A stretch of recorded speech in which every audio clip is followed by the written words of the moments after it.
नमस्कार मंडळी. तर आज मी केला होता निळ्या कलरचा चहा. तो कसा तर पुढे बघाच. तर हे गोकर्णाची फुलं आहेत, छान अशी झाडं आली होती. त्याला फुलं सुद्धा खूप छान लागली होती आणि फुलं तोडून आणले, त्याचे असे देठ काढले आणि त्याला स्वच्छ असे धुवून घेतले. त्याच्यामध्ये आपल्याला वजन कमी करण्यासाठी खूप मदत करते. त्याच्यामुळं ह्याची आता तुम्ही बघितलं तर पत्ती सुद्धा आलेली ब्ल्यू कलरची चहाची, आणि असा मी चहा केला होता त्याचा. तर त्याची रेसिपी तुम्ही बघितली असेल, तुम्ही एकदा नक्की ट्राय करा. टेस्ट आणि स्मेल ह्याची अजिबात नसते. ह्याच्यामध्ये लिंबू टाकल्यानंतर असा कलर होतो. तर इथं आरूचा असा डान्स चालू होता आणि मला दुपारी एका साडीला फॉलसुद्धा लावायचा होता आणि ब्लाऊज शिवायचा होता. तर ही एक ऑर्डर जी माझी ती पूर्ण झाली. त्याला हुकंसुद्धा लावून घेतले लगेच आणि संध्याकाळच्या तयारीला लागले. तर गाताचा असा डान्स चालू होता, छान खेळत होती. त्याच्यामुळे मी लगेच स्वयंपाकाची तयारी केली.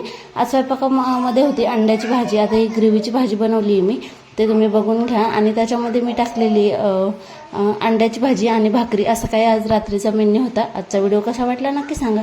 धन्यवाद.